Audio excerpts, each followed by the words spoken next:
Assalamualaikum warahmatullahi wabarakatuh.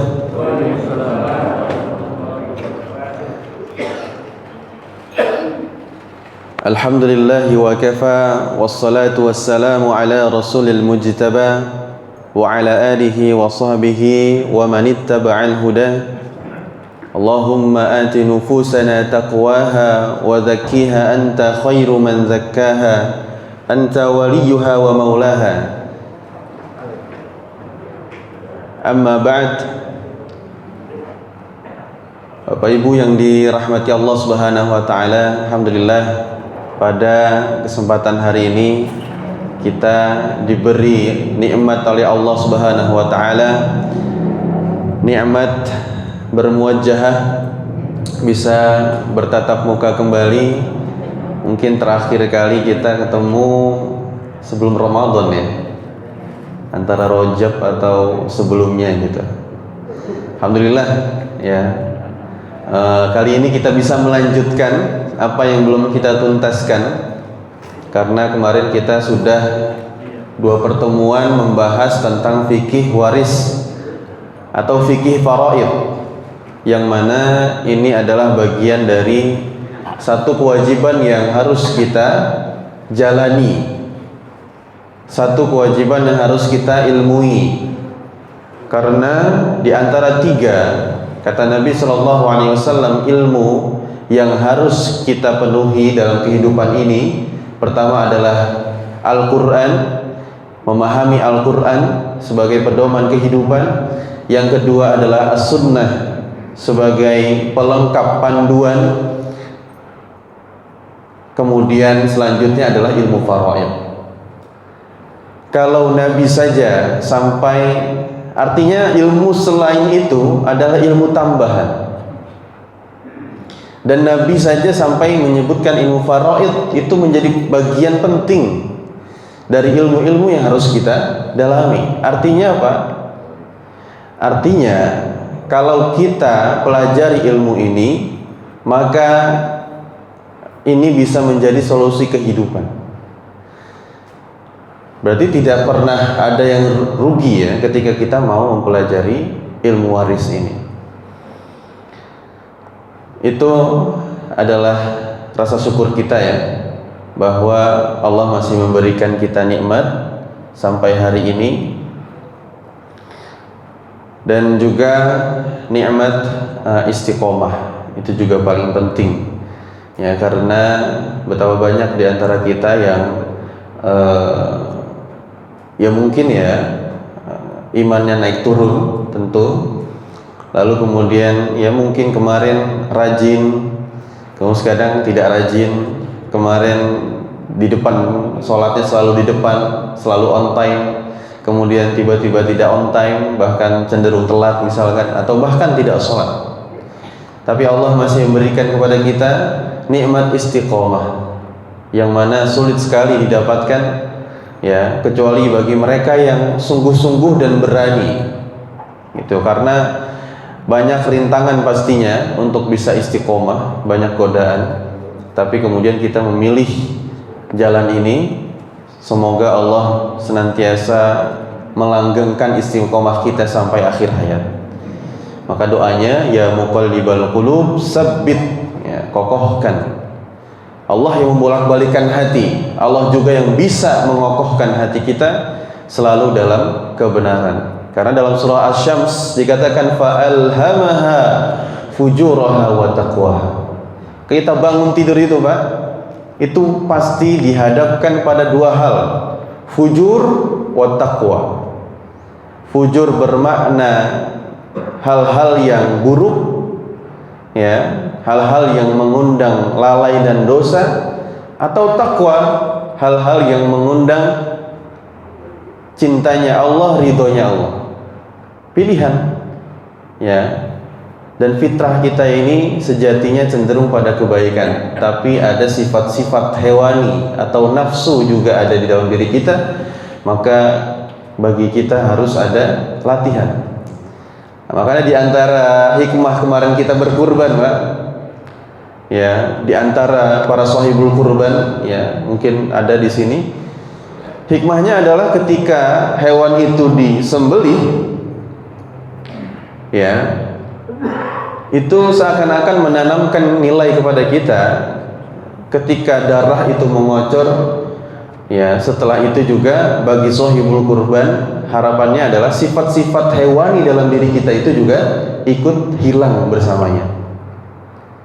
Ya, makanya dari itu, setelah itu kan kita berdoa, inni wajjahtu wajhiya lilladzi fataras samawati wal ard. Aku pasrahkan ya Allah, ya, aku pasrahkan diriku ini padamu yang memiliki langit dan bumi. Hanifan muslimah, jadikan aku dalam Islam ini memegang agama ini dengan lurus, ya. Wa ma ana minal musyrikin, dan jangan jadikan aku orang yang musyrik. Inna salati wa nusuki wa mahyaya wa mamati lillahi rabbil alamin. Sesungguhnya salatku, manasikku, dan juga hidup dan matiku untuk Allah. Ini meluruskan kembali semua hal-hal yang mungkin sebelum kita berkurban itu bukan karena Allah kita lakukan, atau bahkan kurban itu sendiri bukan karena Allah dilakukan. Ya. Wa bidzalika umirtu wa ana minal muslimin. Wa bidzalika umirtu wa ana awwalul muslimin. Itulah yang kita harapkan. Wala tamutunna illa wa antum muslimun, di mana akhir hayat kita dalam keadaan muslim.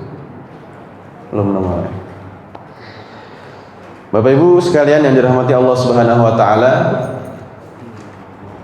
zaman ini sudah edan, Pak. Berita sudah tidak masuk akal, ya. Banyak ketidakadilan, ya. Banyak kelalaian, banyak dosa-dosa dari umat ini yang lengah dari keluarga muslim. Karena kita bicara ilmu waris, kita bicara keluarga, dan keluarga ini adalah bagian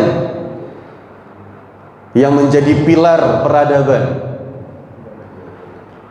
Tanpa keluarga muslim yang kokoh, peradaban Islam ini akan tidak kokoh juga, tidak akan berdiri dengan gagah. Oleh sebab itu, mari kita kencangkan kembali, mari kita kokohkan kembali keluarga kita, Pak. Hari ini yang belum dekat dengan anaknya, dekati anaknya. Hari ini yang sudah mulai berjarak dengan istrinya, sambung kembali. Harmonisasi di antara suami dan istri, meskipun usia sudah memakan romantis. Tapi tidak ada yang salah dengan usaha ikhtiar untuk membangun keluarga yang muslim.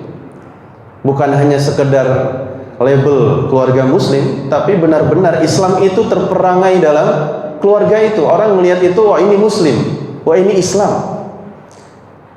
Ya, kadang sampai ulama mengatakan, ya, Islam itu hancur karena muslim itu sendiri, gitu.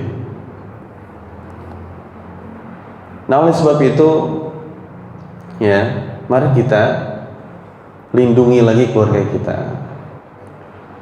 Banyak ya yang tidak masuk akal, kita sering dengar sifat-sifat jahiliyah yang dulu harusnya sudah sirna ketika Islam datang, tapi hari ini semakin bahkan lebih parah. Ya, ada bagian dari sekolah kemudian melakukan pelecehan kepada santrinya, kepada muridnya, ayah kepada anaknya. Ada yang mengaku sebagai lelaki kemudian sampai menikahi perempuan, tapi ketahuan juga, gitu. Na'udzubillah. Tapi setelah ditelisik, gitu ya, semuanya kembali ke keluarganya, bahwa ternyata keluarganya mengacuhkan anak-anak itu, ya, membiarkan lingkungannya, tidak memilih lingkungan yang baik atau bahkan mengarahkan. Jangan sampai itu ada dalam keluarga kita, Pak. Karena kita tidak tahu masa depan. Yang kita bisa lakukan hari ini mencegahnya. Ya. memberikan arahan kepada anak-anak kita. Nah, oleh sebab itu ilmu waris ini begitu penting untuk ada dalam kurikulum keluarga kita. Ya, kemarin kita sudah belajar, ini sambil nunggu ya, ini prolognya rada lama nih. Sambil susah ya. Tayyib, ya. Jadi seperti yang kemarin kita telah bahas bahwa fikih waris ini adalah fikih yang mengatur harta. Artinya kalau Allah mengatur harta manusia ini menjadi bagian paling penting juga. Jadi harta bukan sembarangan. Kita punya harta itu bukan berarti kita tidak pernah dihisab, bukan berarti tidak ada pertanggungjawabannya. Semakin banyak harta yang kita miliki, maka semakin dipertanggungjawabkan, semuanya detil, Pak. Hari ini kita bisa sembunyi. Ya, mungkin ada harta yang istri nggak tahu gitu kan. Mungkin gitu ya. Tapi ketika nanti dia menghisab, ya, itu auditornya ahli, Pak. Hari ini kita bisa menghindar, tapi di sana itu semuanya diaudit detail. Bahkan yang orang nggak tahu tuh ada di situ. Atau bahkan yang kita lupa ada juga di situ. Semuanya diaudit. Dari tanah, dari rumah, ya, dari rekening dan lain sebagainya, semuanya diaudit. Ya, nggak bisa kita menghindar, nggak bisa. Ya, itu audit yang paling ya, tidak bisa digugat. Kalau hari ini di dunia kita bisa sembunyikan. Oleh sebab itu, makanya Allah mengatur harta ini. Di lain sisi, harta juga menjadi fitnah. Ya.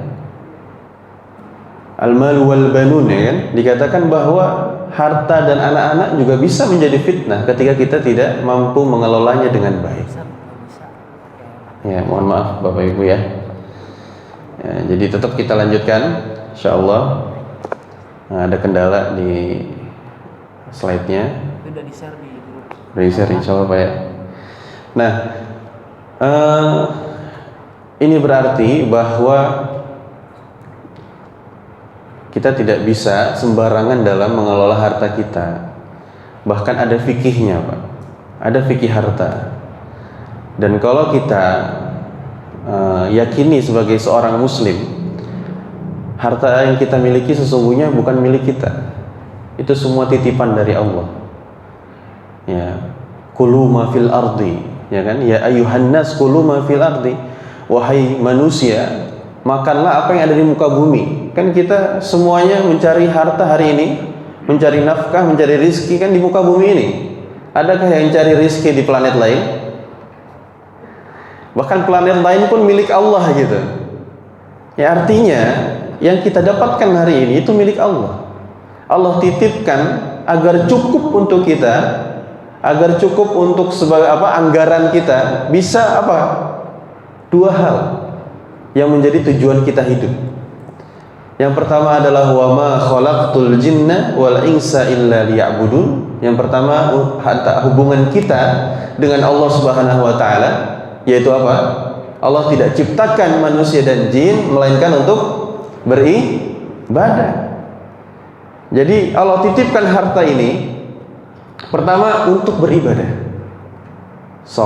Nih dikasih anggaran, apa rencana ibadahnya, apa ibadah unggulannya.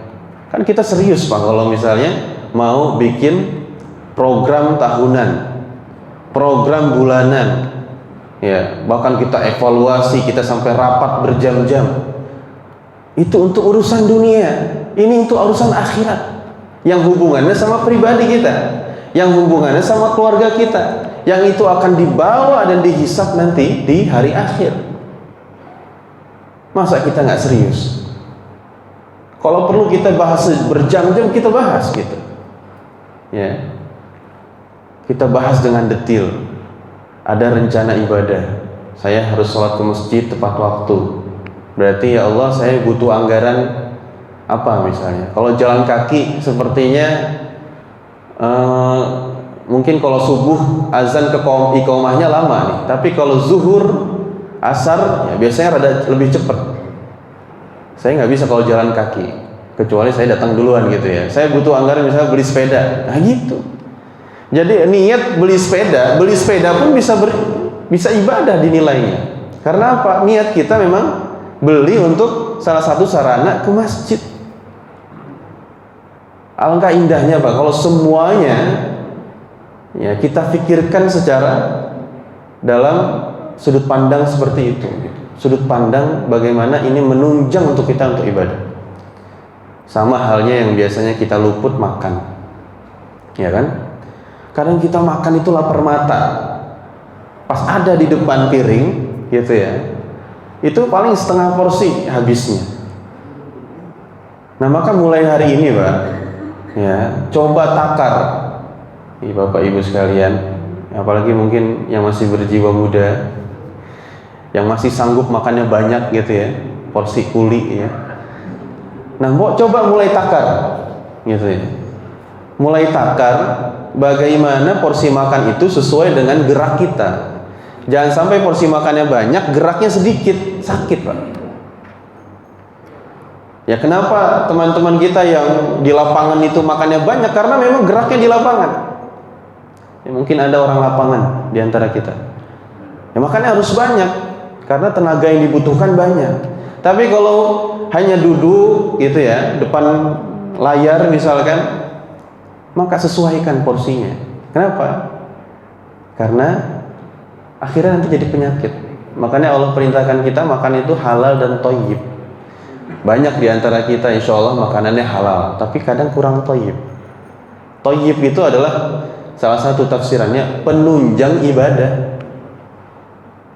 Nah berarti kalau subuhnya ngantuk, bisa Ramadan ya, subuhnya ngantuk, tarawihnya ngantuk, berarti sahur sama bukanya, makannya tidak thayyib. Ya.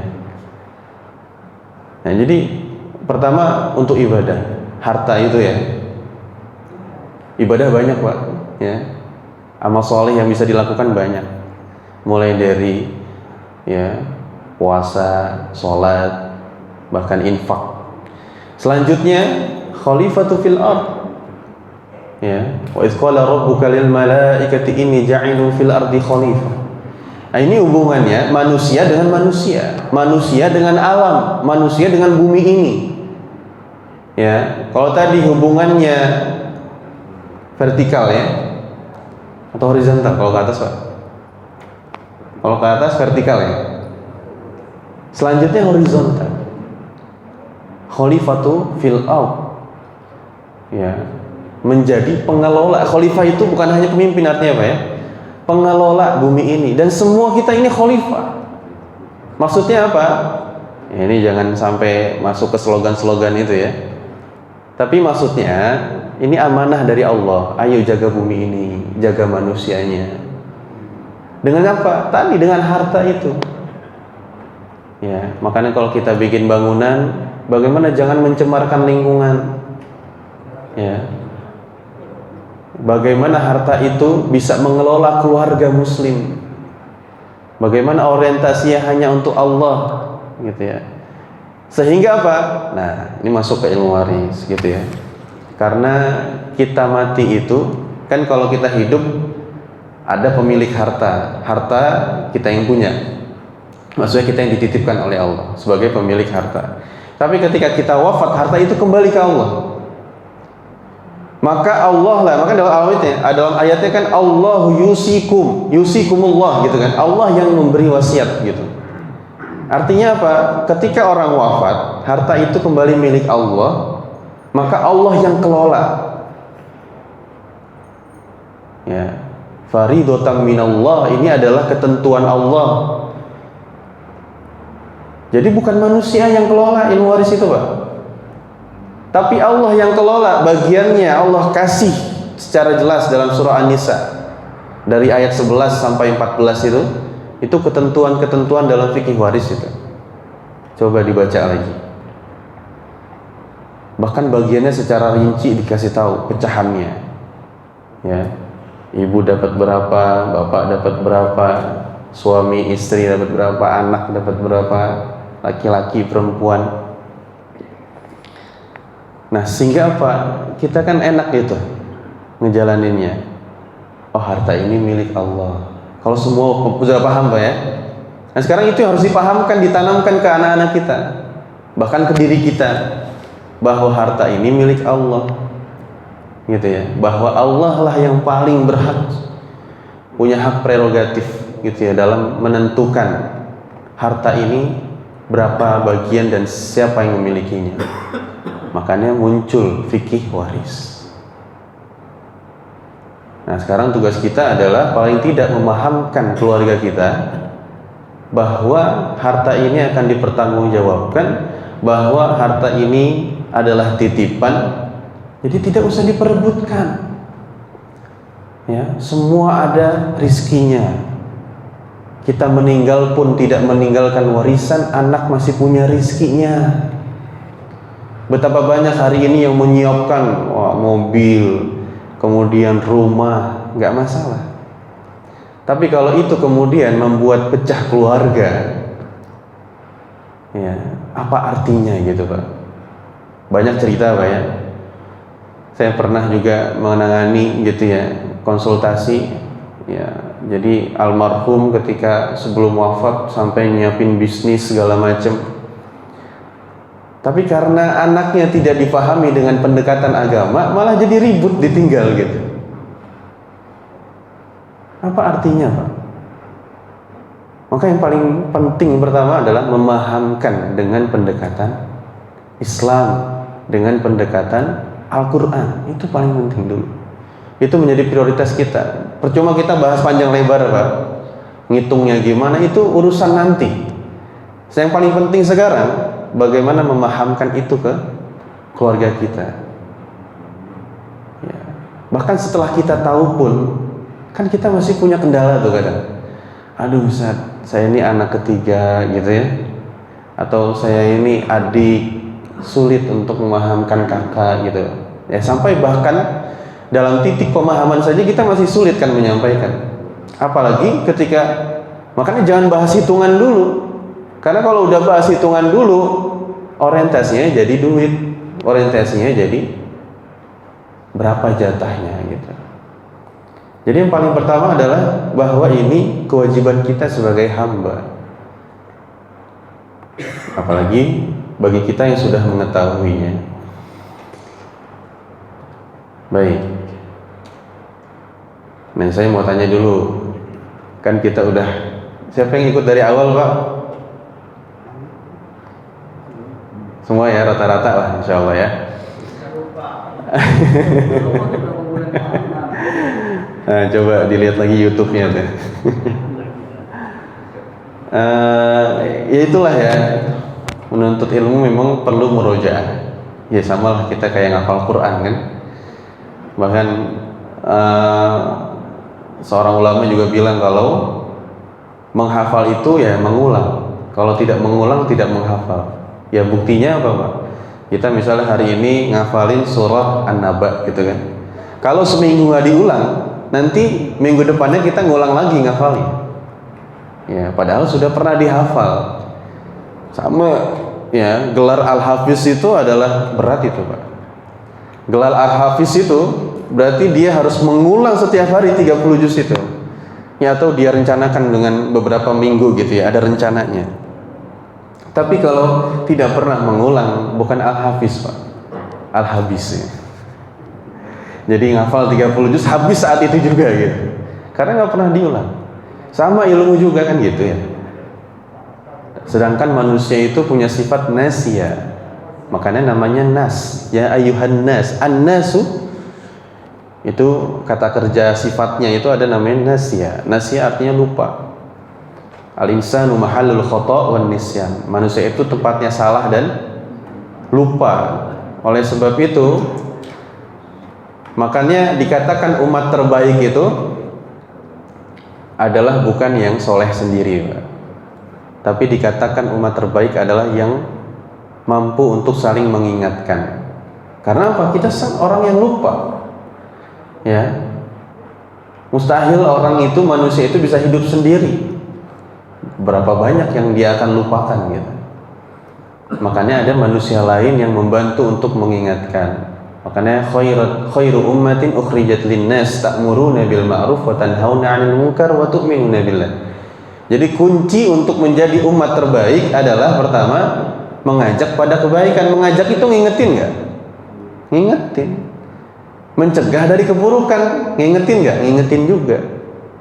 Dan beriman kepada Allah landasannya gitu. Nah, jadi nggak ada di antara kita yang bisa hidup sendiri. Ya, nggak ada dalam satu lembaga yang bisa kemudian mengurus lembaga itu sendiri, nggak ada. Gitu. Semua butuh orang lain. Termasuk dalam ilmu waris ini kita butuh. Ya, bahkan anak-anak kita butuh untuk kita yang sudah tahu memberitahu. Ya mungkin ada di antara anak kita yang di pondok gitu ya, di pondok dipelajari. Atau mungkin anak kita ada yang ngambil sarjana hukum, dipelajari juga tuh ilmu waris meskipun nyampur gitu ya, dengan hukum Islam, dengan hukum adat, dengan hukum barat ya, karena kita kan pernah dijajah Pak. Jadi itu diwariskan tuh ya, ilmu waris barat tuh diwariskan ke hukum kita. Makanya muncul kompilasi hukum Islam ya. Untuk apa dikompilasi lagi, hukum Islam sudah jelas gitu kan, tapi masih ada hukum yang lama gitu. Nah, oleh sebab itu mari kita ingatkan sama-sama. Nah, pertanyaannya, siapa yang bisa jawab? Ada doorpressnya nggak nih? Satu.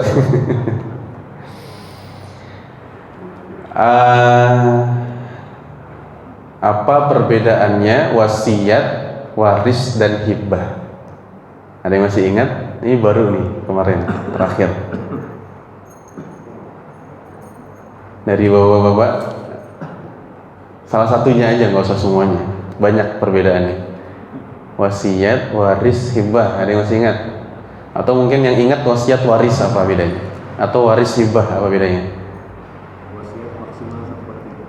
Wasiat maksimal 1/3. Nggak bisa kita ngasih semuanya, Pak ya. Ya, kalaupun meskipun nanti akadnya semuanya gitu kan, tapi tetap yang berlaku setelah wafat, karena kan dibagikannya setelah wafat. Itu 1/3, nggak boleh lebih, karena ada bagian untuk menjadi waris gitu. Kalau waris, ya belum, memang kita belum bahas. Tapi di muqaddimahnya sudah kan, An-Nisa itu ya, ayat 11-12 itu membahas tentang bagiannya. Ada lagi yang masih ingat?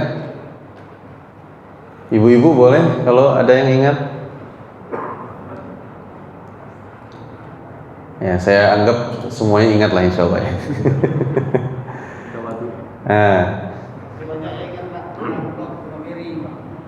Gimana Pak?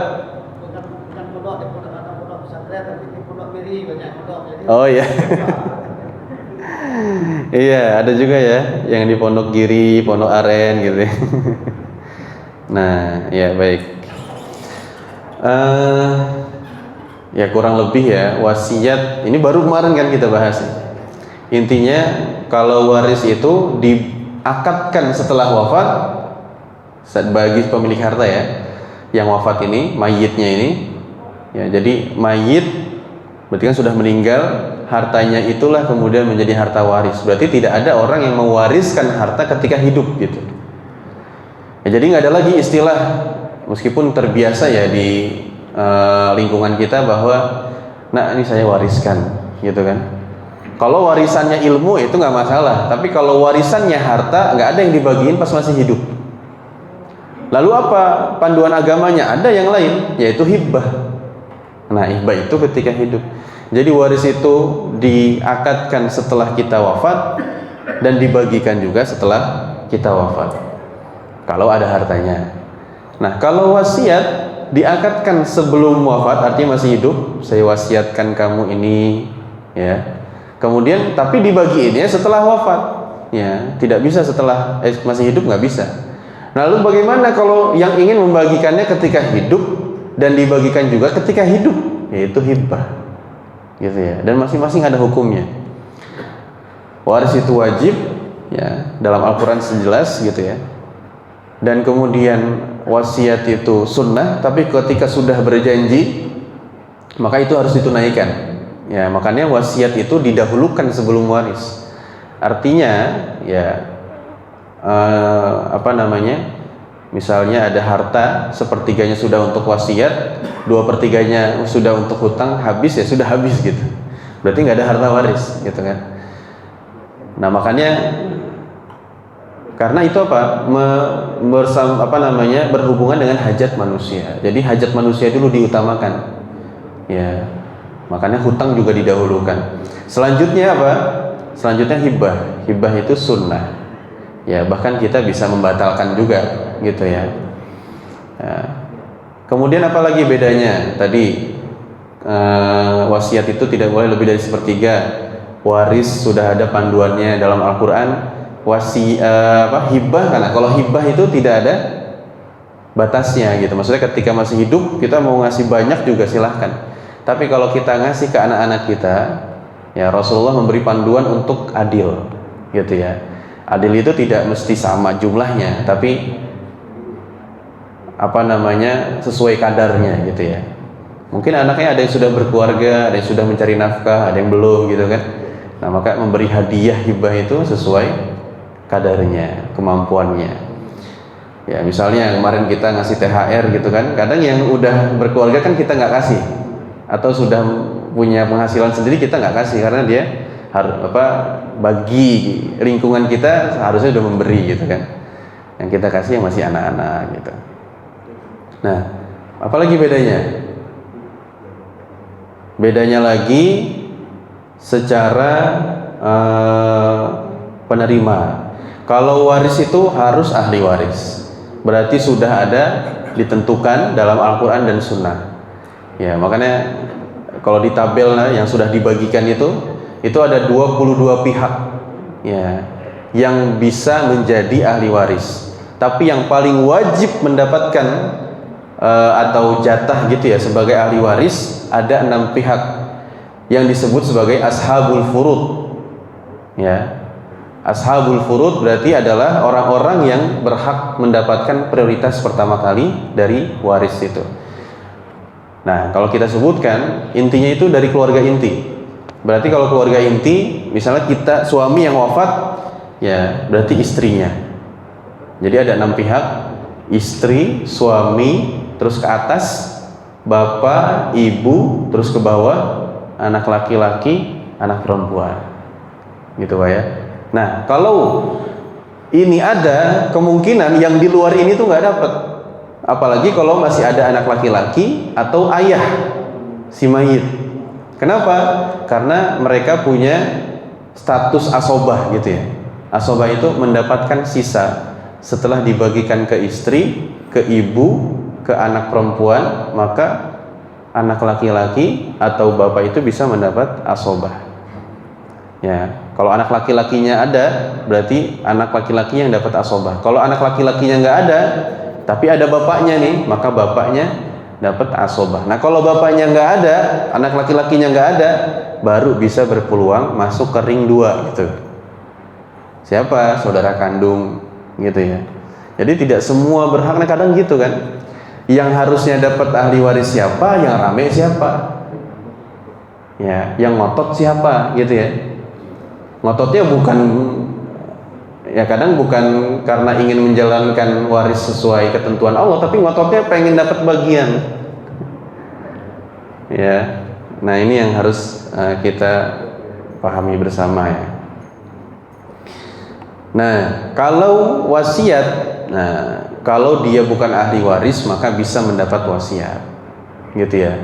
Bahkan kalau di Mesir itu sudah ada ketentuannya, misalnya wasiah wajibah. Ya, karena cucu itu kalau ada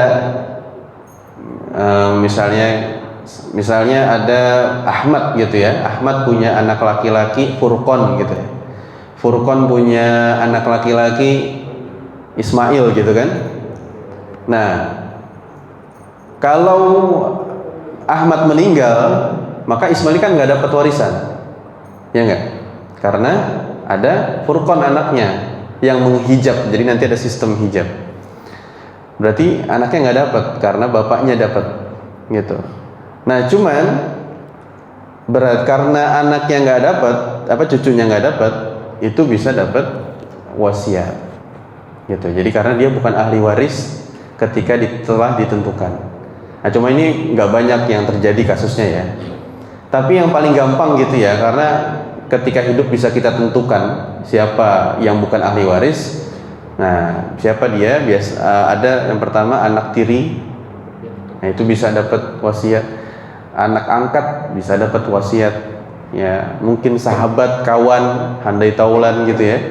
Bahkan juga mungkin perawat yang sangat baik kepada kita. Biasanya pernah ada kasus gitu. Ya, jadi dia ini konglomerat, ya, orang kaya sekali.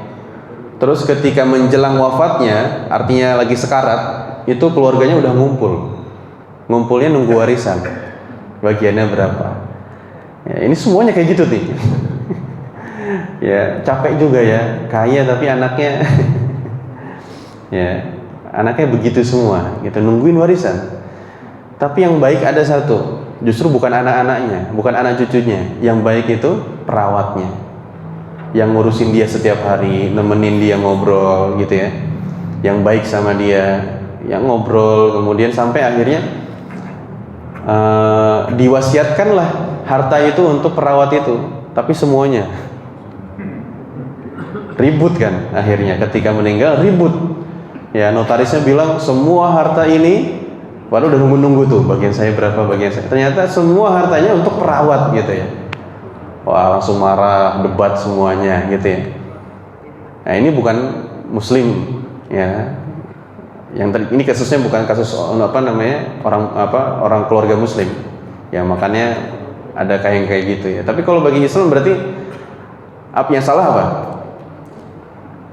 Yang pertama ya, betul boleh mewasiatkan kepada orang lain selain ahli waris, tapi tidak boleh lebih dari 1/3.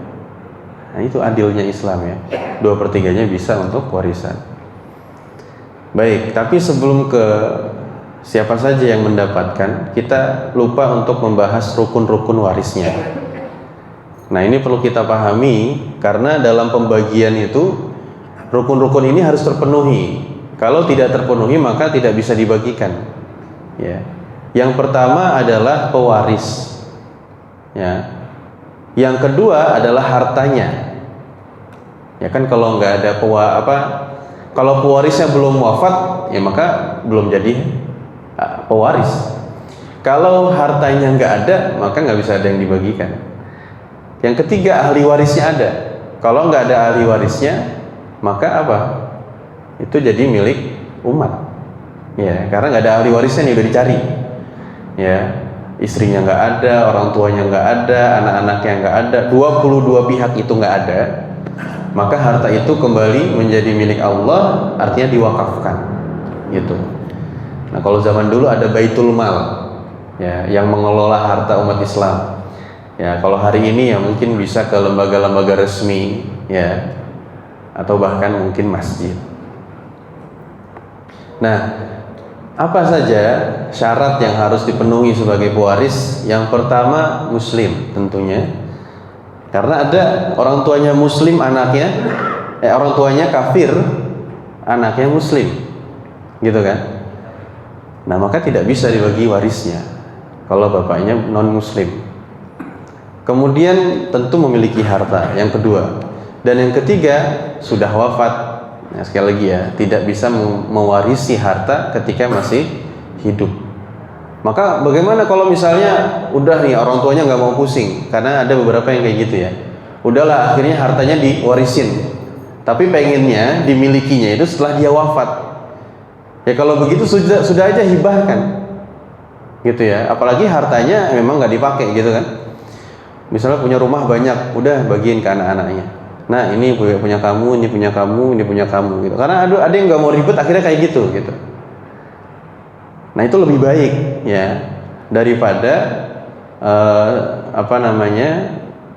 kemudian statusnya ngegantung gitu. Misalkan ini saya kasih tapi tunggu saya wafat, kan itu nggak jelas tuh. Ini hibah apa waris? Waris dia belum mati. Kalau hibah harus dikasih saat itu juga, gitu ya. Ya, jadi nggak mesti balik nama dulu, yang penting akadnya terjadi gitu, dan ijab kabulnya juga terjadi saat itu, saat masih hidup. Nah, cuman karena kita hidup di negeri hukum, maka kalau bisa hal-hal yang berkaitan dengan hukum itu kita lalui. Ya, sebagai contoh, makanya memang penting dalam pembahasan waris itu ada ahli hukumnya juga. Karena kita akan menyesuaikan dengan negeri ini secara hukum. Karena kalau enggak dituntut ke pengadilan akan kalah, gitu ya. Misalnya, dulu kita juga pernah menyampaikan analogi, misalnya ada seorang anak dikasih hibah, gitu ya. Tapi anak yang lain nggak menyaksikan, nggak dibikin notarisnya, gitu ya, nggak didaftarkan. Kemudian juga belum balik nama, belum ganti nama, ya. Sampai akhirnya apa? Jadi permasalahan ketika ibunya sudah wafat. Jadi hartanya dipersisihkan. Ini kan harta waris, gitu kata kakak-kakaknya. Padahal sudah dihibahkan. Makanya dalam hibah itu kalau bisa tadi adil. Kemudian kalau paling enggak disaksikan oleh semuanya. Atau kadang kita ingin menghibahkan sesuatu ke orang lain yang mungkin jumlahnya besar karena orang ini baik misalnya. Saksikan ke anak-anaknya. Ya.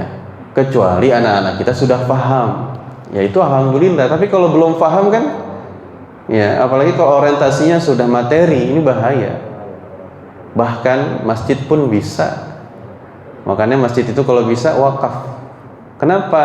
Karena kalau masih warisan orang, ya suatu kali dia berubah atau bahkan keturunannya berubah pikiran, dituntut, Pak.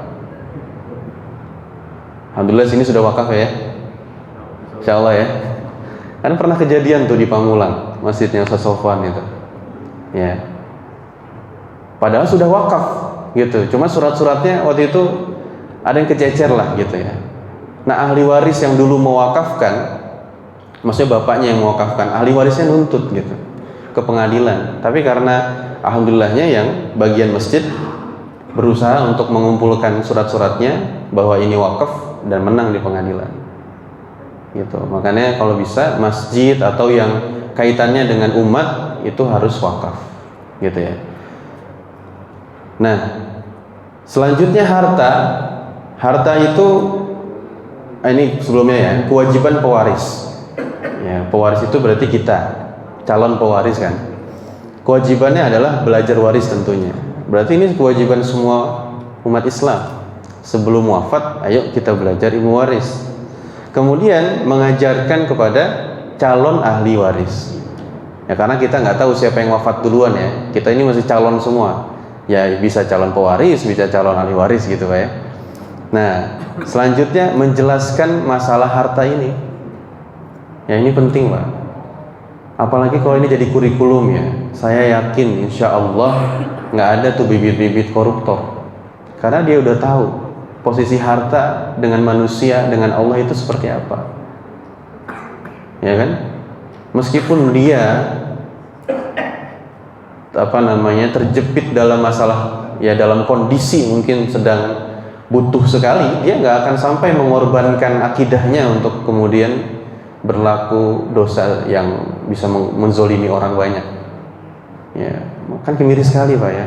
Islam tercoreng karena muslimnya gitu. Apalagi muslimnya itu orang yang dikenal banyak, bahkan punya pengaruh gitu ya. Artinya makanya sehingga banyak kemudian umat Islam tidak bangga dengan Islamnya gitu ya. Karena tadi oknum-oknum muslim yang melakukan dosa atau bahkan sampai menzolimi orang lain dengan korupsi, dengan menilep harta dan lain sebagainya. Jadi menjelaskan harta penting. Kan indah Pak ya. Kalau anak-anak kita tidak menuntut harta, punya pandangan ini semua rizki dari Allah, kan indah. Kita dalam kondisi lagi bagus dia bersyukur. Kita dalam kondisi ya karena kita mungkin tidak selamanya ada gitu ya, dalam kondisi cukup bersyukur juga, bahkan membantu. Kita dalam kondisi terpuruk pun bersyukur gitu. Karena mereka tahu posisi harta dalam kehidupan itu seperti apa. Selanjutnya menghindari bom waktu.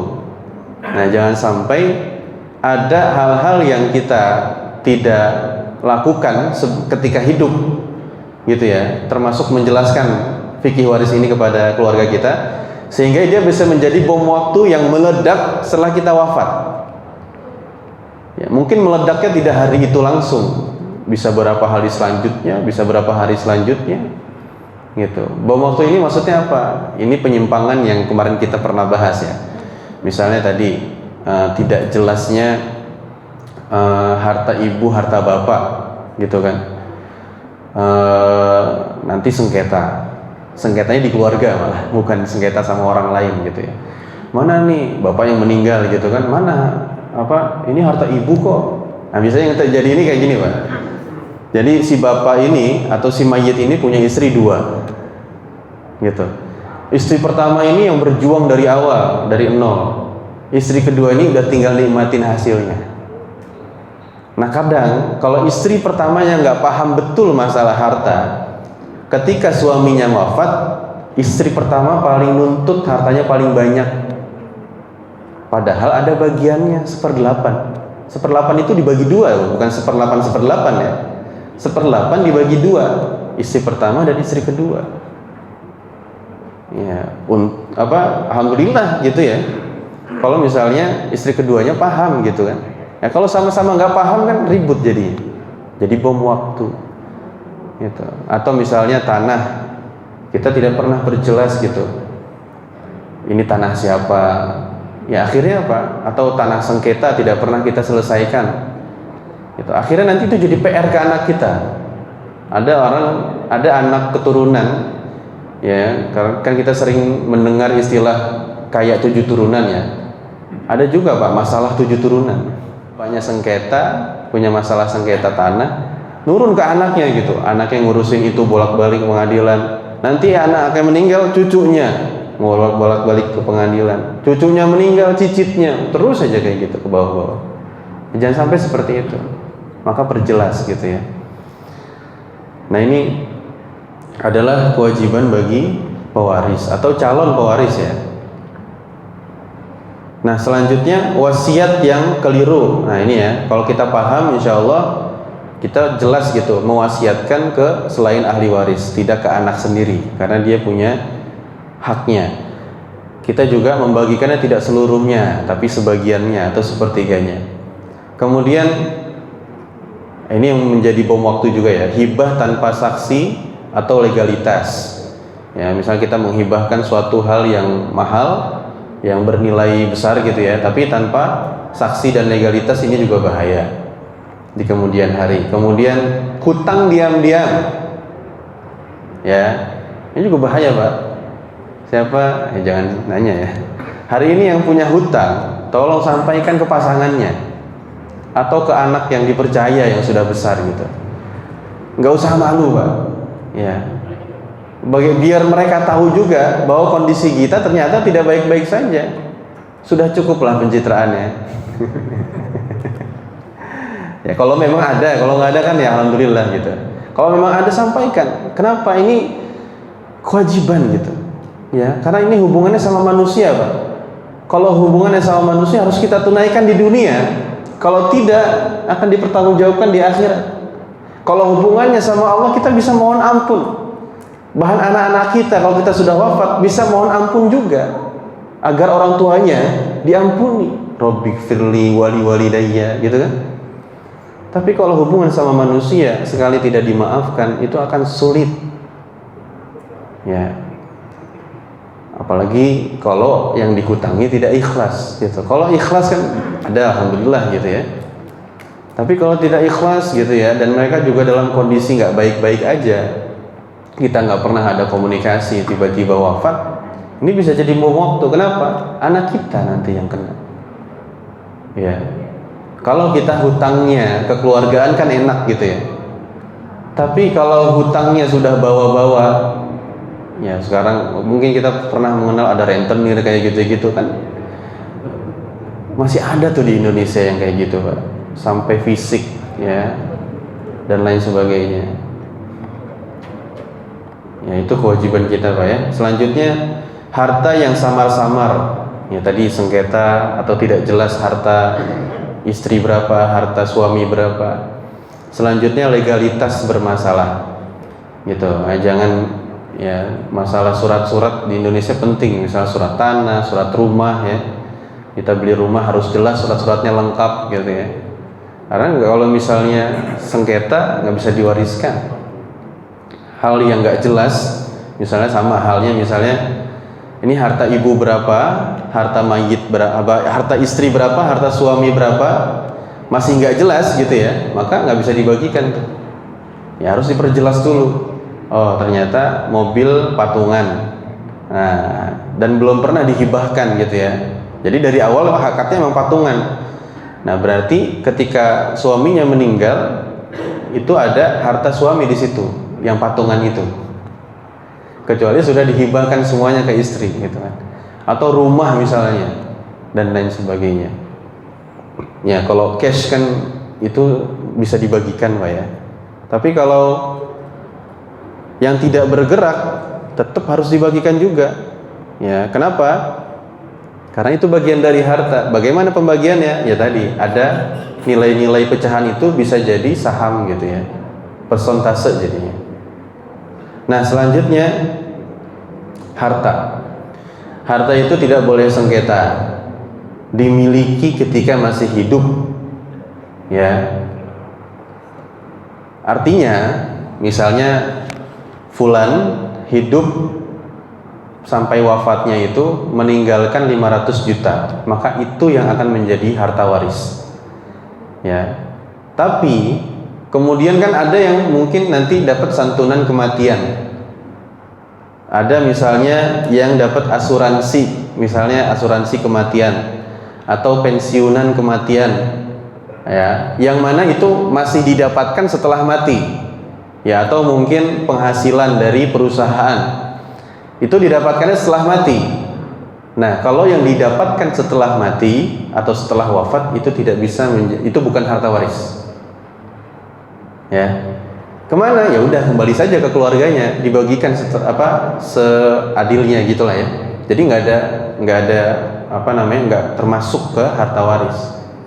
Gitu. Jadi santunan kematian karena dapatnya setelah wafat, asuransi kematian atau pensiunan kematian, ya itu bukan harta waris. Harta waris itu harus dimiliki ketika masih hidup.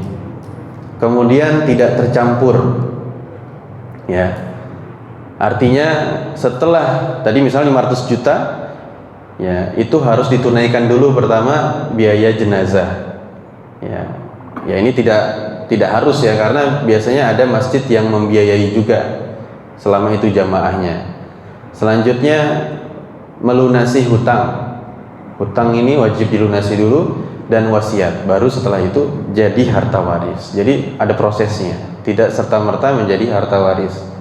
Kenapa? Kalau harta warisnya dibagikan duluan, ternyata masih ada hutang, anaknya lagi yang kena. Ahli warisnya maksudnya. Gitu kan? Ya, ternyata harta warisnya udah dipakai, gitu. Gimana balikinnya? Ternyata nilainya besar. Makanya tunaikan dulu. Ya. Adapun kalau memang nggak ada harta warisnya, ya alhamdulillah, gitu kan. Karena yang penting apa? Hajat manusianya sudah ditunaikan. Artinya almarhum atau almarhumah tenang, gitu ya, di alam kubur itu. Nah, selanjutnya ahli waris. Ahli waris siapa saja?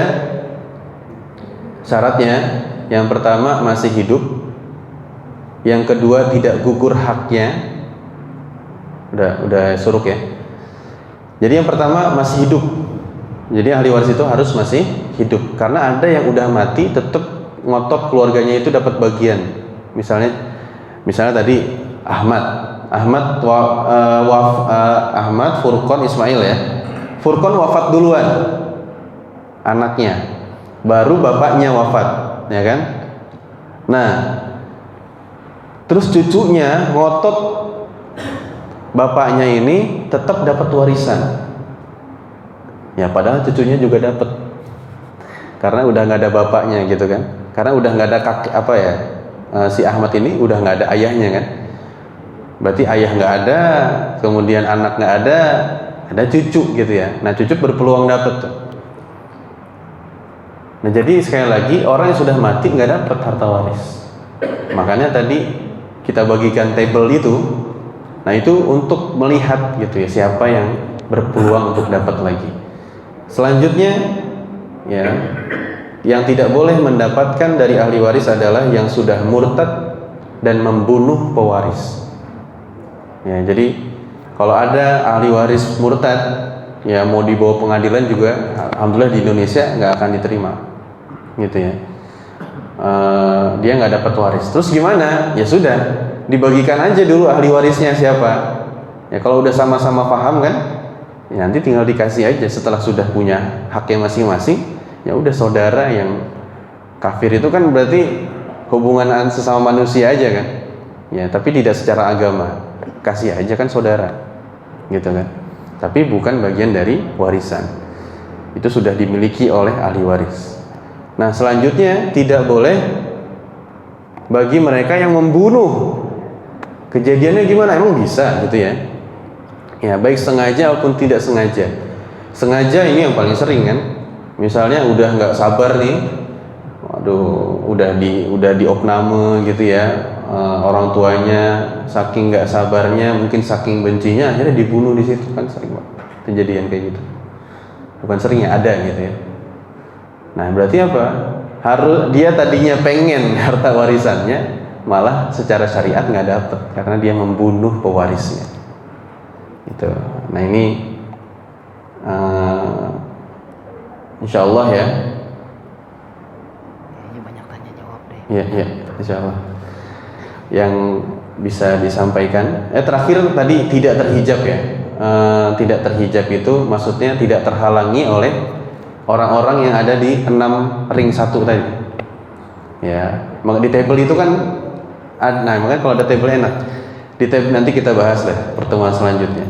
Jadi di table itu ada kotak, itu siapa yang akan menjadi ahli waris. Di bawahnya itu ada nomor-nomor.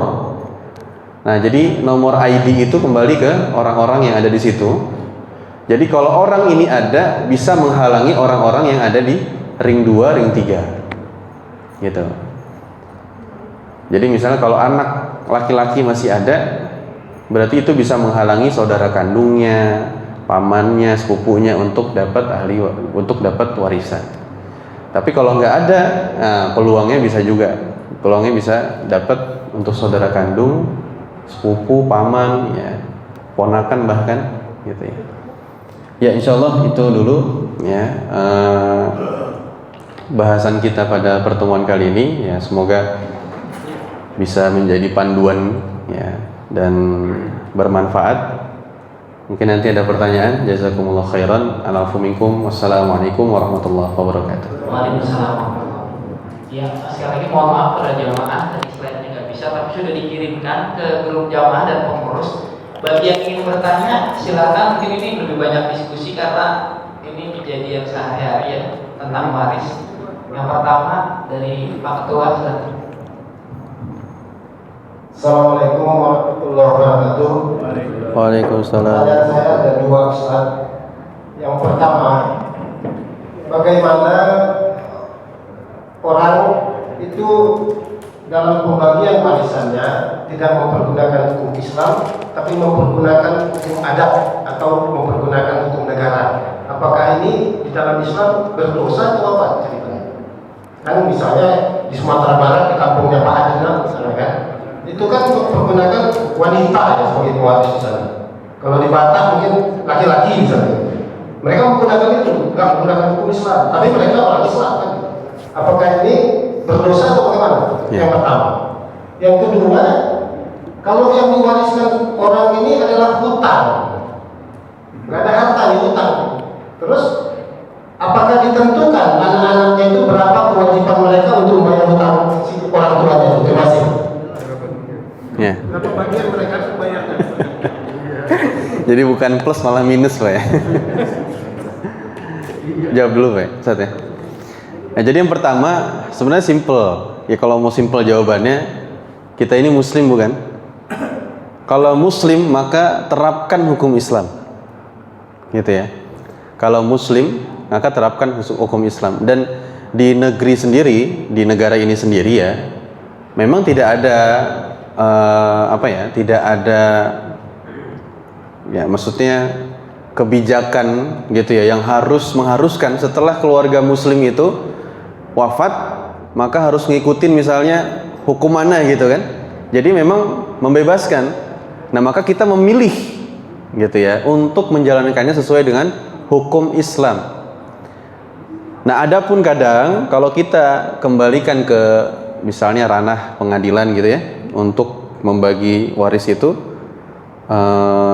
nah kalau sudah saling tuntut menuntut itu, nah biasanya merujuk kepada kompilasi hukum Islam. Yang saya wallahu alam, tapi terakhir saya baca itu masih ada, jadi campuran, karena kan judulnya kompilasi. Jadi hukum Islam campuran dengan hukum-hukum lainnya. Ya, meskipun dominannya hukum Islam, tapi ada sebagian hukum barat, ada sebagian hukum adat. Nah, atau bahkan di beberapa wilayah ada yang memang full memakai hukum adat kan gitu Pak ya. Atau yang di perkotaan kadang ada yang memakai hukum barat juga gitu. Nah, tapi kita sebagai muslim memilih untuk memakai hukum Islam. Nah, inilah yang harus kita perjuangkan gitu ya. Karena kalau kita di lingkungan yang belum paham, ya dia akan merujuknya tadi ke hukum yang dia tahu gitu ya. Tapi kalau kita tahu hukum Islam paling tidak itu bisa terrealisasi di keluarga kita. Ya, mau kita orang Batak, mau kita orang Sumatera Barat, kita kan tersatukan dalam agama yang satu gitu ya. Maka hukum Islamlah yang harus ditegakkan. Gitu Pak ya. Nah, yang kedua, kalau warisannya hutang. Ya, ini bukannya ngasih warisan gitu ya. Ya paling enggak ngasih warisan lah meskipun dibayar hutang gitu kan. Kayak tadi misalnya yang harta yang jadi ada namanya tirkah. Ada bahasa namanya tirkah, bahasa fikih waris ini di antara bahasannya. Nah, tirkah itu adalah harta peninggalan. Harta peninggalan ini belum jadi harta waris karena harus ditunaikan dulu tadi biaya jenazah, biaya hutang tadi dan wasiat. Nah, setelah tirkah ini sudah ditunaikan yang 3 itu, baru bisa menjadi harta waris. Nah, kalau misalnya yang ditinggalkan, misalnya 100 juta tadi ya, wasiat nggak ada, biaya jenazah udah lunas. Nah, 100 juta ini ternyata ada hutang 100 juta. Nah, itu alhamdulillah kan Pak ya. Tapi pertanyaannya kalau misalnya ternyata nggak ada sama sekali yang ditinggalkan, tapi ternyata punya hutang 100 juta misalnya. Nah, ini gimana? Apakah anak-anak itu ada bagian masing-masing buat patungan bayarin bapaknya gitu misalnya atau ibunya? Nah, inilah Pak pentingnya pemahaman sebelum kita meninggal. Kalau nggak paham mereka nggak akan bayarin Pak. Kita yang dituntut di akhirat gitu kan. Jadi memang yang kita perlu lakukan adalah pencegahan. Jangan sampai itu terjadi ketika kita sudah wafat. Karena kalau anak kita nggak paham, dia nggak akan bayar. Ya, bahkan bakal ngedumel gitu ya. Harusnya anak kita mendoakan jadi sumpah serapah. Nauzubillah min dzalik. Ya, maka yang perlu kita lakukan hari ini adalah mencegah itu terjadi. Maka terus terang kalau ada hutang. Ya, biar anak-anak paham, biar istri juga paham atau suami juga paham. Kemudian ya kita berusaha tunaikan lah sebelum wafat. Ya, masalah hutang ini. Makanya jangan sampai ya, karena ini sangat lumrah gitu mungkin ya terjadi di banyak kalangan khususnya pasangan muda. Ya, lebih suka gaya hidup daripada membayar hutang. Kalau kita generasi bapak-bapak sekarang insya Allah ya sangat, kalau punya hutang ya harus dibayar gitu, serius gitu kan. Bahkan kalau ada yang perlu di pending dulu kebutuhannya, ya lebih baik bayar hutang dulu kan gitu. Atau misalnya hanya sekedar hiburan. Tapi anak sekarang Pak, ya anak sekarang itu mudah sekarang minjam uang. Bahkan minjem uang yang orangnya kita nggak tahu, pinjaman online gitu ya. Oh, itu kalau nagih itu bukan hanya ya, itu bisa masuk ke psikis juga tuh, stres dan lain sebagainya. Ya, apalagi berbunga-bunga itu. Ya, berbunga-bunga itu bukan indah. Berbunga-bunga itu malah jadi tekanan sekarang. Jadi ini yang harus kita pahamkan ya. Ya, kalau bisa ya, jadi jangan pentingkan gaya hidup, tapi tunaikan dulu hajat manusia. Ya, setelah itu kalau mau hiburan ya bonus dari itulah. Tapi kalau misalnya kita tunaikan, insya Allah ya, kan banyak doa di situ. Kemudian kita hubungan silaturahim dengan kawan yang pernah kita pinjamkan atau kita pinjami juga kan enak gitu. Jadi yang perlu kita garis bawahi adalah bagaimana ya kita memahamkan kepada calon ahli waris ya bahwa hutang itu berat, biar aku saja gitu. Artinya dan itu tidak bisa diwariskan gitu kalau anak-anak kita tidak paham ya, maka jangan sampai kita mewariskan hutang gitu ya, kalaupun itu sudah terjadi ya kita bingung juga Pak. Harus ada anak yang paham dulu baru bisa sama-sama mereka rumbuk gitu ya, bagaimana nih menyelesaikan hutang almarhum atau almarhumah. Assalamualaikum warahmatullahi wabarakatuh. Assalamualaikum warahmatullahi wabarakatuh. Saya mau bertanya. Jadi apabila ada seorang bapak wafat yang Ustaz, bapak almarhum tersebut meninggalkan sebuah rumah. Rumah tersebut disertifikat ditulis hibah kepada seluruh anak-anaknya. Anak-anaknya itu ada yang laki-laki, ada yang perempuan. Setelah beliau wafat ini ada perbedaan pendapat di antara anak-anaknya. Yang anak laki-laki ini berpendapat berlaku hukum waris karena sudah wafat. Sementara yang anak perempuan karena di sertifikat ditulis hibah ini dibagi secara hibah, artinya sama rata Ustaz ya. Yeah. Ini mohon yang benar yang mana Ustaz? Menurut ajaran Islam, apakah hibah atau berlaku hukum waris? Demikian, wassalamualaikum warahmatullahi wabarakatuh. Waalaikumsalam warahmatullahi wabarakatuh. Ya, kita memang harus melihat dulu pertama dari sudut pandang Islamnya ya. Sudut pandang Islam itu dalam hukum Islam ya, berarti masalah hibah ini harus ada ijab qabulnya. Nah, ketika ditulis hibah itu ada yang menerima nggak? Di antara anak-anaknya? Nggak ada pengetahuan Pak ya? Jadi tahu-tahu meninggal, kemudian muncul surat rumahnya, tulisannya hibah gitu.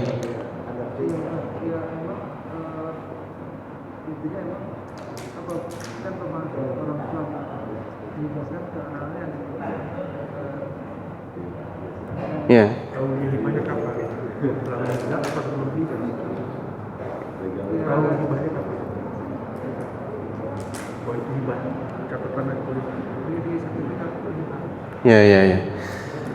Ya memang inilah dilemanya ya. Ini salah satu masalah juga yang kerap kali terjadi ya. Hibah itu menjadi sah kalau dibagikan juga ketika masih hidup. Ya.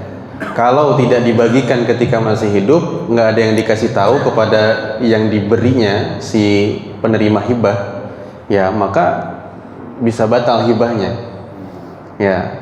Tapi kalau sudah terlanjur tertulis demikian, ya sudah anggap saja hibah, tapi kita bagikannya sesuai dengan waris gitu ya. Maksudnya, yaitu kalau secara hukum Islam, maka itu masuknya waris. Ya, bukan hibah karena tadi dengan catatan tidak ada yang menerima sebagai yang diberikan hibah ketika masih hidup bapaknya. Gitu. Jadi secara hukum Islam hibahnya batal menjadi harta waris karena sudah meninggal. Nah, cuman saya nggak tahu kalau misalnya nanti di persuratan itu ada masalah gitu ya. Ya kalau memang dikembalikan ke keluarga untuk pembagiannya, bagikan secara waris saja Pak. Itu wasiat juga kalau ditulis itu baru mengubahkan sebelum meninggal. Ya, jadi sedangkan wasiat juga sama, harus disampaikan. Ini diwasiatkan kepada siapa dan tidak bisa ke ahli waris sekali lagi. Jadi kalau itu wasiat tidak boleh ke ahli waris. Ya, jadi anak-anaknya itu kalau misalnya ada nih si bapak, saya mau ngasih wasiat ke kamu nak, ya misalnya ada anak kesayangan gitu ya, sekian gitu ya. Nah itu otomatis batal Pak. Ya, karena dia menjadi ahli waris ketika bapaknya wafat. Itu karena dia sudah punya haknya nanti harta waris gitu ya.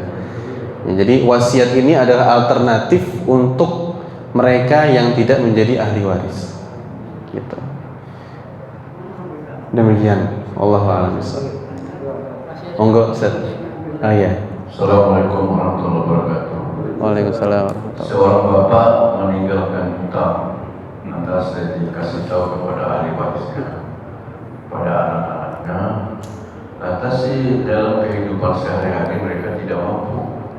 Kira-kira ada nggak badan atau seperti Baitul Mal yang mempertemukan antara si penghutang dan pemberi hutang?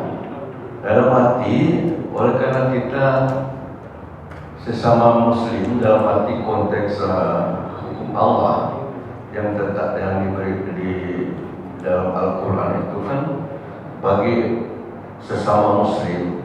Tapi kira-kira ada nggak seorang yang dalam diwariskan hutang itu melaporkan kepada misal Baitul Mal, bisa mempertemukan antara si pemberi hutang dengan yang terhutang ini supaya ada solusi mungkin keringanan. Terima kasih. Assalamualaikum warahmatullahi wabarakatuh. Waalaikumsalam warahmatullahi wabarakatuh.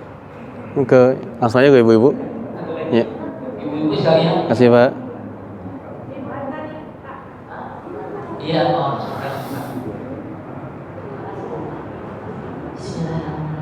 Assalamualaikum warahmatullahi wabarakatuh.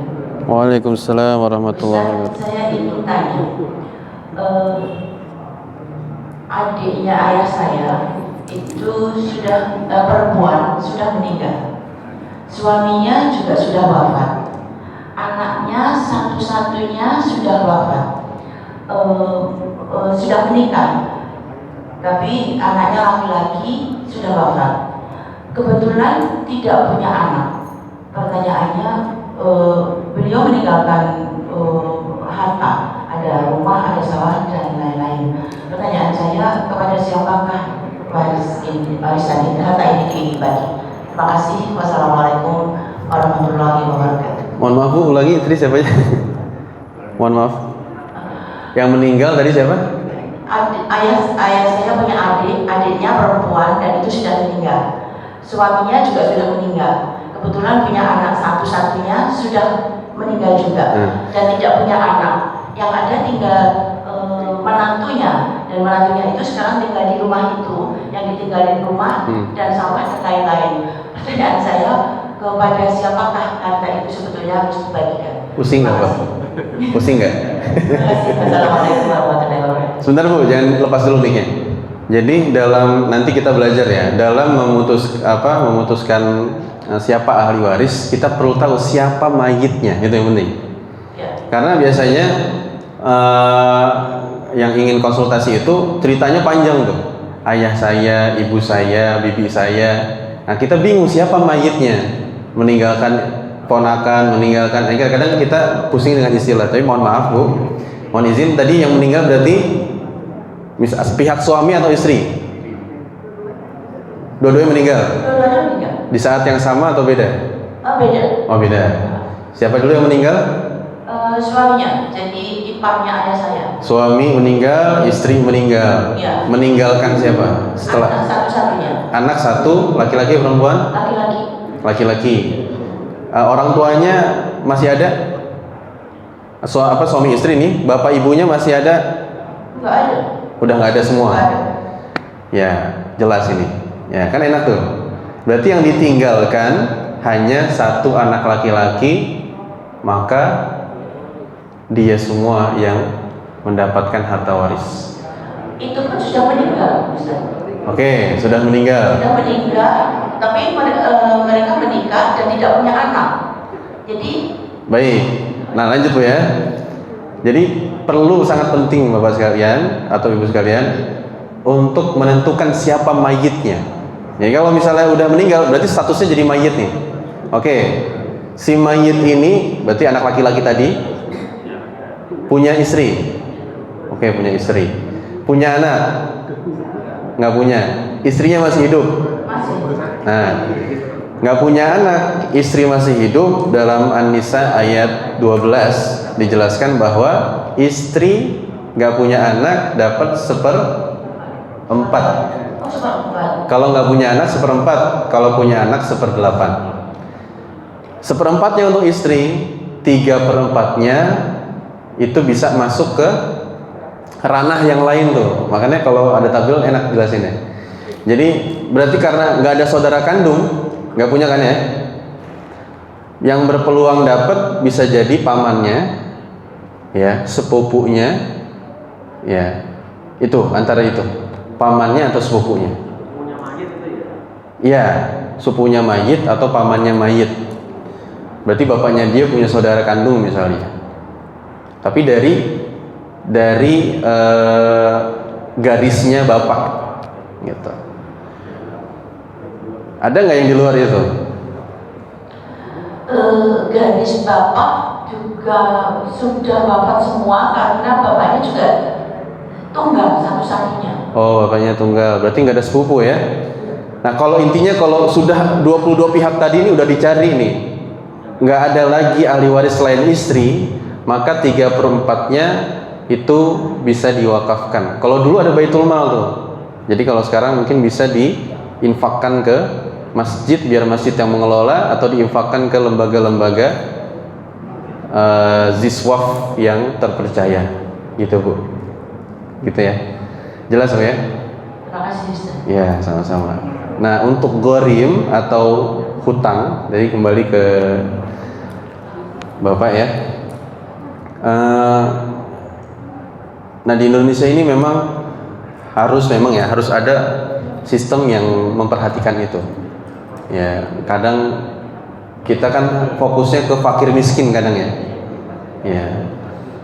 Meskipun kadang yang miskin juga atau fakir itu gorim juga bisa jadi punya hutang. Nah, kan sebenarnya orang yang berhutang dan tidak mampu untuk membayar hutangnya, meskipun sudah berupaya karena hutangnya mungkin sangat besar, itu termasuk dalam asnaf zakat, gitu ya. Jadi sebenarnya solusi syariahnya itu bisa dengan zakat. Ya, jadi masjidlah kemudian yang menjadi perantaranya. Ya, saya nggak tahu kalau di lembaga-lembaga ziswaf itu ada nggak sistemnya atau regulasinya gitu ya. Ya, tapi kalau ya sudahlah, ruang lingkup terdekat saja lah di sini. Mungkin masjid gitu ya. Ya, atau mungkin orang yang bisa dipercaya, atau ada orang dermawan gitu ya. Nah, itu boleh saja gitu. Jadi dan bisa dibantu. Ya, bisa dibantu selama memang tidak mampu. Ya, termasuk tadi misalnya ternyata orang udah meninggal nih si penghutangnya. Anaknya ini kemudian nggak bisa bayar juga anaknya, gitu kan? Bingung nih, orang tua yang punya utang gede, anaknya nggak mampu bayar. Ya, datanglah, gitu ya. Ada nggak bagian dari zakat itu yang bisa, zakat mal misalnya, yang bisa membantu dia? Ya meskipun nggak full, gitu ya, tapi ada bagian yang bisa diberikan kepada ghorimin. Tapi kita perlu teliti. Ya memang perlu survei gitu ya. Ini benar nggak si penghutang ini benar-benar nggak bisa mampu membayarnya? Memang karena kita perlu selektif ya, sehingga nggak sembarangan orang bisa datang lalu pura-pura. Ada yang pura-pura juga kadang gitu ya, karena kemudahan kita untuk memberikan. Nah, jadi gitu. Jadi solusinya bisa dari masjid, bisa dari lembaga ziswaf itu ya, yang memperantarai bahkan melunasi gitu ya. Wallahu ta'ala. Ada lagi Bapak Ibu? Masih ada, Masya Allah. Maaf, tadi. Oh iya. Itu kan sesama muslim. Iya. Nah, bagaimana si yang terhutang itu hutang kepada non muslim misalnya? Jadi maksudnya dilaporkan kepada baitul mal atau badan yang bisa memberikan bantuan. Itu kalau sesama muslim, mungkin yang pemberi hutang itu bisa dihubungi dan bagaimana untuk mengurangi hutang ini. Tapi kalau lain agama non muslim, itu yang menjadi masalah. Iya. Yang penting yang berhutangnya umat Islam.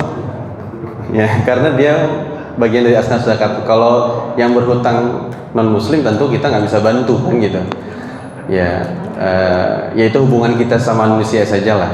Tapi kan dia punya hajat ke manusia yang lain meskipun dia bukan Islam. Ya, selama yang berhutang itu Muslim, ya, dan memang ada yang tahu bahwa Muslim itu berhutang, ya, meskipun sudah meninggal, gitu kan? Ya kita bisa sampaikan, gitu.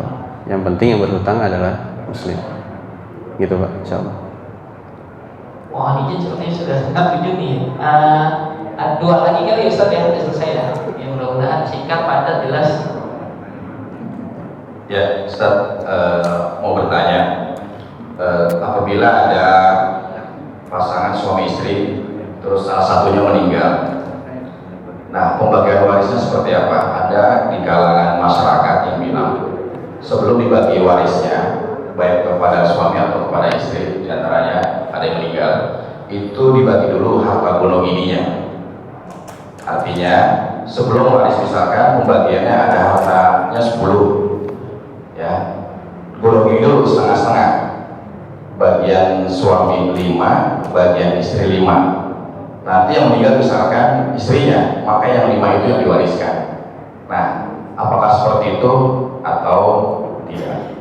Yang pertama. Yang kedua, apabila ada anak laki-laki telah menikah, terus meninggal anak laki-laki ini, tapi masih ada ibunya. Nah, masih ada ibunya, kan ibu dapat bagian sebagai orang tua. Nah, dalam prosesnya biasanya kalau di masyarakat kita kan untuk membagi waris itu biasanya itu ada penundaan nanti saja, karena masih tanahnya masih merah, nantilah masih ada istrinya, masih sudah dibagi, kan itu seperti itu rata-rata di masyarakat kita. Sampai pada akhirnya ibunya pun sudah meninggal.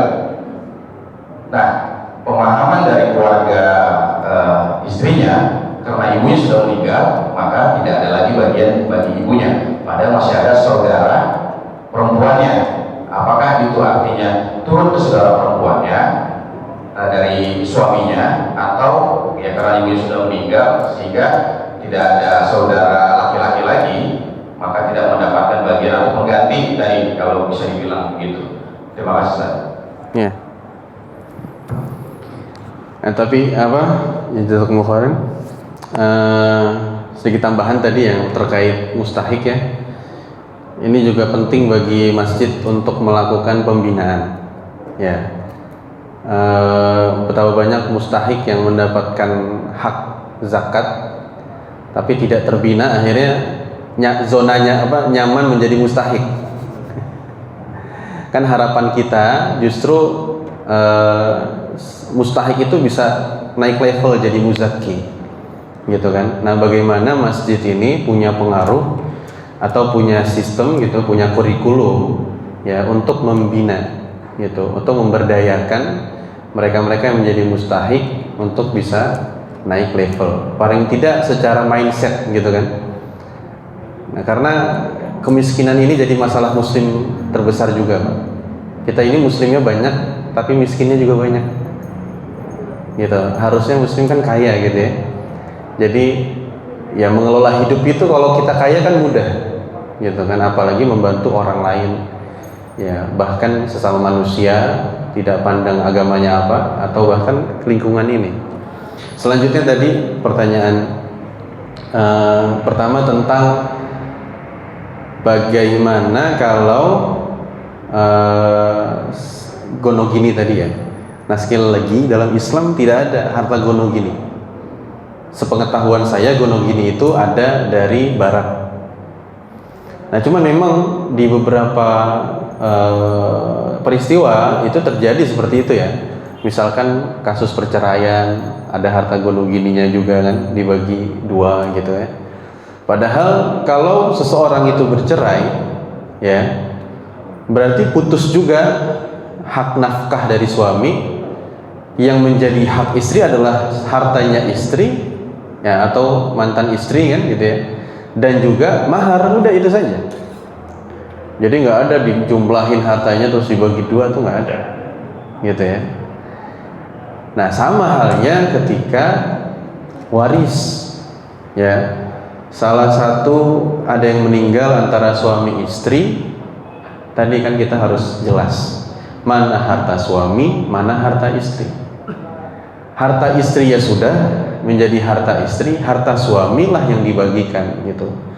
Jadi enggak harta suami kemudian ada bagian dulu untuk istri, ya terserah ya sesuai misalnya sama-sama kerja nih kan ya.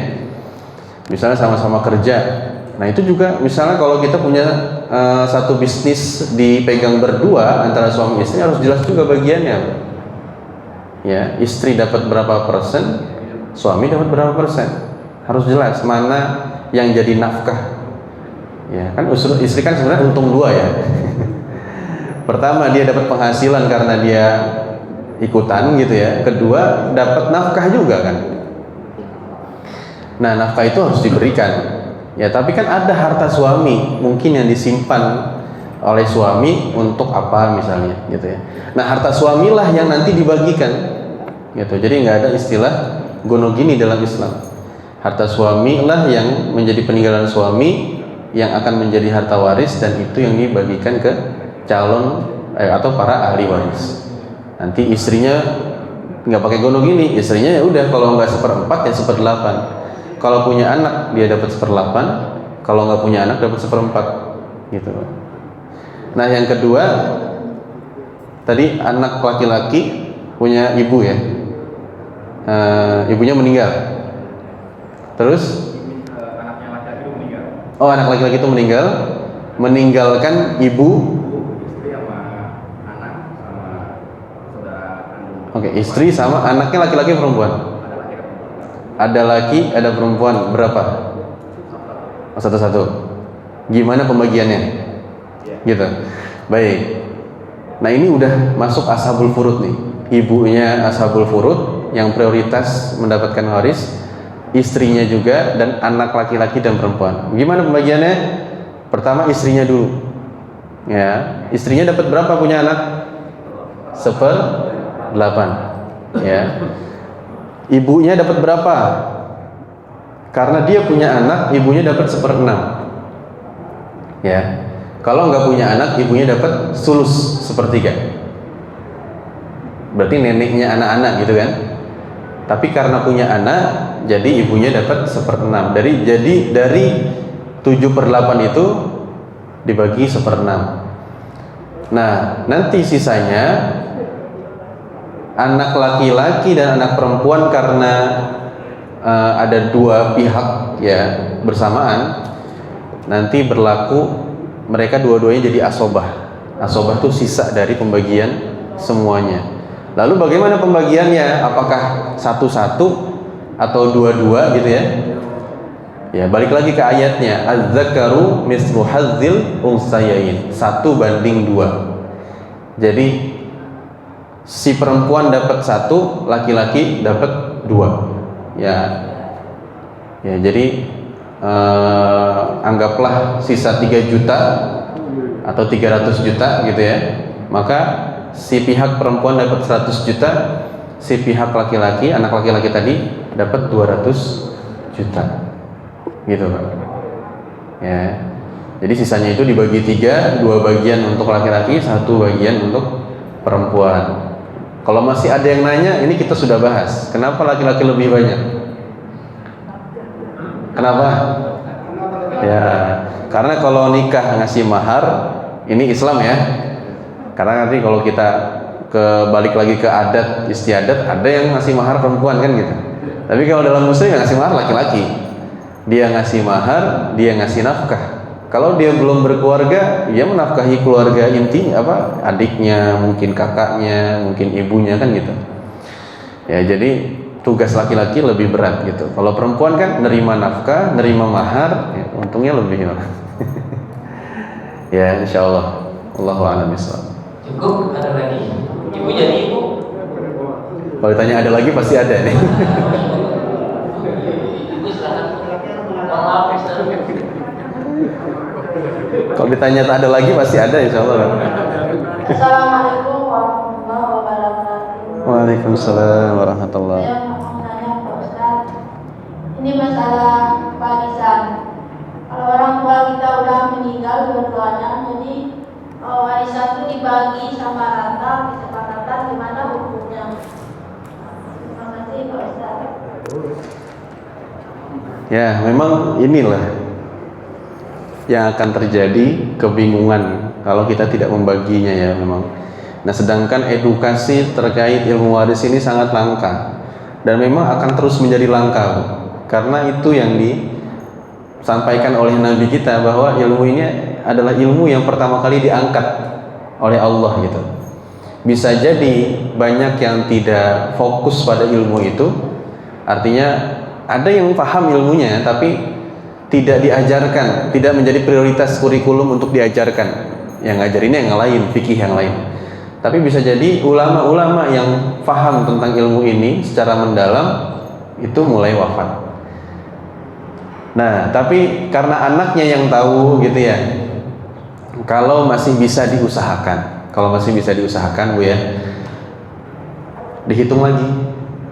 Yang ditinggalkan bapak berapa, dibagi dulu, siapa duluan yang meninggal misalnya.